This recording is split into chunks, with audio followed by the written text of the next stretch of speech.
이 이야기는 정말 가슴이 따뜻해지면서도 아픈 일이에요. 참, 옛날에 충청도 작은 시골 마을에서 박도윤이라는 48살 남자가 살았습니다. 그는 부모님과 함께 논농사를 하고 비닐하우스에서 토마토와 오이를 기르며 하루를 보냈지요. 아침 일찍 일어나서 일하고 저녁에 돌아와서 쉬는 게 전부였어요. 글쎄 어머니가 늘 말씀하시길 도윤아 언제까지 혼자 살 거냐 이제 40이 넘었는데 하시며 걱정하셨어요. 마을의 젊은 여자들이 다 도시로 떠나서 짝을 찾기 힘들었거든요. 도윤은 속으로는 조급했지만 엄마 2년만 더 기다려보자고 대답하곤 했습니다. 부모님 나이도 있으시고 외동이라 대를 이어야 한다는 부담이 컸어요.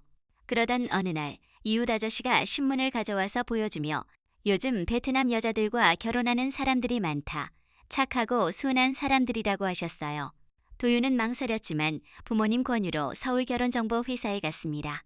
거기서 중년 남자가 베트남 여성들은 가정적이고 시부모님 잘 모신다고 설명하며 비용은 2천만 원 정도 들 거라고 했어요. 도윤은 부모님 돈과 적금을 모아서 마련했지요. 한 달 후 처음 비행기를 타고 호치민으로 갔습니다. 걱정이 많았지만 중개업체에서 여성들을 만났어요. 그중 23살 응옥이라는 여자가 눈에 띄었어요. 맑은 눈빛에 순수해 보였지요. 서툰 한국어로 인사하며 가족을 위해 결혼하려 한다고 솔직히 말했어요. 도윤도 가족 사정을 이해했지요. 며칠 만나 대화 나누다 보니 마음이 통했어요. 언어는 어려웠지만 서로 노력했지요. 한국 겨울 춥냐 물으니 봄의 꽃이 예쁘다고 하니 좋아하더군요. 일주일 후 작은 식당에서 결혼식을 올렸습니다. 흰 아우자 입은 응옥과 정장 입은 도윤, 어색했지만 기대감이 있었어요. 도윤은 먼저 한국으로 돌아와 비자를 기다렸습니다. 걱정 많았지만 매일 한국어와 베트남어 공부했어요. 석 달 후 응옥이 한국에 왔습니다. 인천공항에서 만나 집으로 데려갔지요. 작은 단층 집에 마당 감나무와 텃밭이 있었어요. 부모님께 인사드리니 어머니 표정이 복잡했어요. 기대 반 걱정 반이었지요. 처음 며칠은 적응이 힘들었지만 응옥은 한국 음식 배우고 도윤은 농사 가르쳐줬어요. 된장 설명하니 베트남에 비슷한 뚱맘이 있다고 하더군요. 도윤은 향수병 걱정에 베트남 재료 사다 주고 응옥은 새벽에 일어나 집안일 도왔어요. 밤에 한국어 공부하는 모습 보니 도윤 가슴이 따뜻해졌어요. 가족 되고 싶다고 하니 정말 고마웠지요.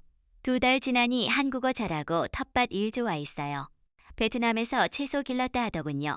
고추 매운 거 이야기하며 웃으니 도윤은 점점 사랑에 빠졌어요. 처음 가족 위한 결혼이었지만 진짜 마음이 생겼지요. 응옥도 도윤의 배려에 마음 열었어요.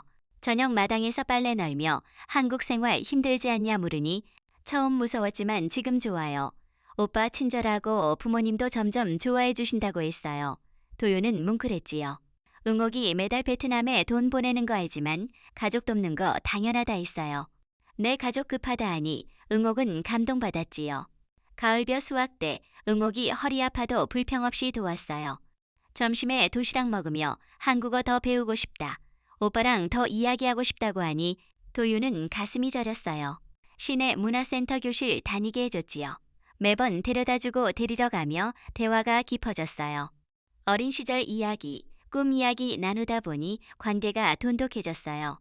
도윤은 선생님 되고 싶었지만 집안 사정으로 농사짓게 됐다고 했지요.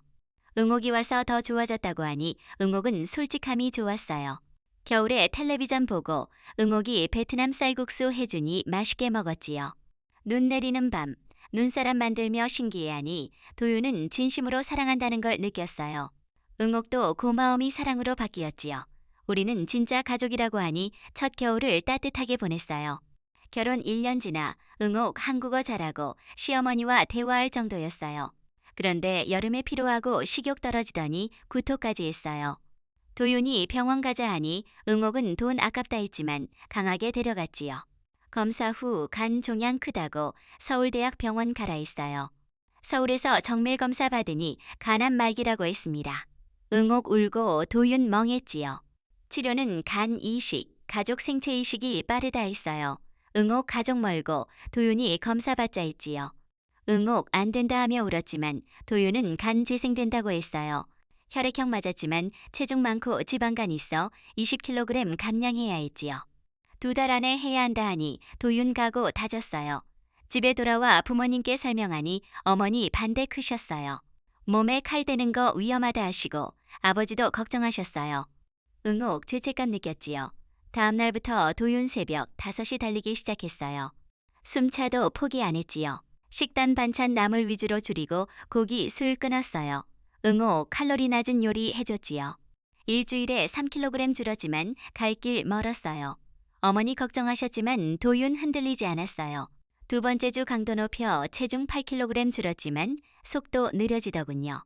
다섯 번째 주 12kg 줄었지만 여섯 번째 주 한 끼 먹고 운동 3배 하니 어머니 울었어요. 일곱 번째 주 농사 중 쓰러져 탈수 영양실조라 했지요. 응옥 울며 손잡았어요. 다행히 회복됐지만 시간 촉박했지요. 기적이 일어나 수술 성공했어요. 응옥 젊어 회복 빨랐지만 도윤은 숨차고 아프더군요. 어머니 원망 섞어 말하시니 응옥 미안해하며 더 열심히 집안일 했어요. 몇 달 지나 도윤 나아졌지만 농사 힘들고 생계 어려웠지요. 그 가을 응옥 베트남에서 동생 위암 초기 수술비 필요하다 전화 왔어요. 도윤 도와주려 하니 어머니 듣고 화내셨어요. 집안 기울었는데 또 돈 보내냐 하시고 분노하셨어요. 응옥 미안해 울었지요. 4월 지나 도윤 일어나 보니 편지 한 장 미안하다. 동생 도우러 가서 돈 갚고 돌아오겠다 했어요. 도윤 찾아다녔지만 없었지요. 마을 사람들 돈 벌러 왔던 거라 하니 가슴 아팠어요. 응옥 떠나 동생 구하러 갔지요. 응옥 서울 공장에서 12시간 일했지만 돈 부족해 친구 말에 접대일 시작했어요. 몸 상하고 눈물 흘렸지만 송금했지요. 동생 수술 성공했지만 도윤 꿈에 나와 울었어요. 배신한 것 같아 돌아갈 자격 없다고 생각했지요. 도윤 마을에서 겨울에 아버지 심장마비로 돌아가셨어요. 어머니 화근은 며느리라 하시고 도윤 검사 받으니깐 기능 떨어졌어요. 어머니 분노하셨지만 도윤 후회 없었지요. 린 살아있어서 충분했어요. 어머니 스트레스로 나빠지시다 돌아가셨어요. 도윤 혼자 묘소 지키며 선택 옳았다 생각했어요. 건강 나빠져간 이식 필요했지만 기증자 없었지요. 마당 쓸며 응옥 생각했어요. 건강히 살기 바랐지요. 1년 후 응옥 서울에서 돈 모았지만 죄책감 시달렸어요.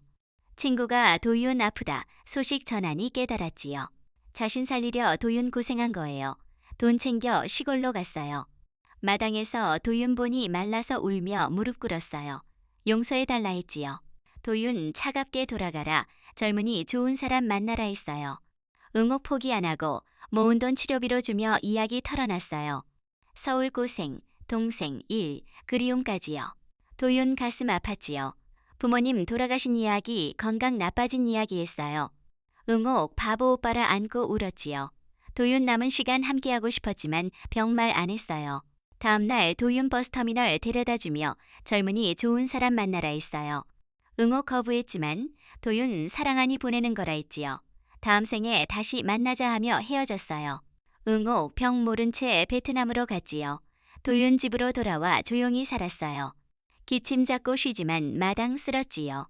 응옥 선택 힘들었을 거라 생각했어요.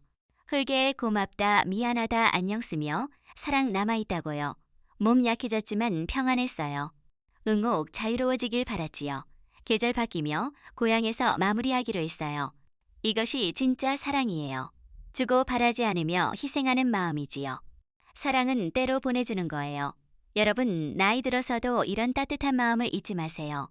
서로를 위해 주는 게 가장 소중한 거랍니다.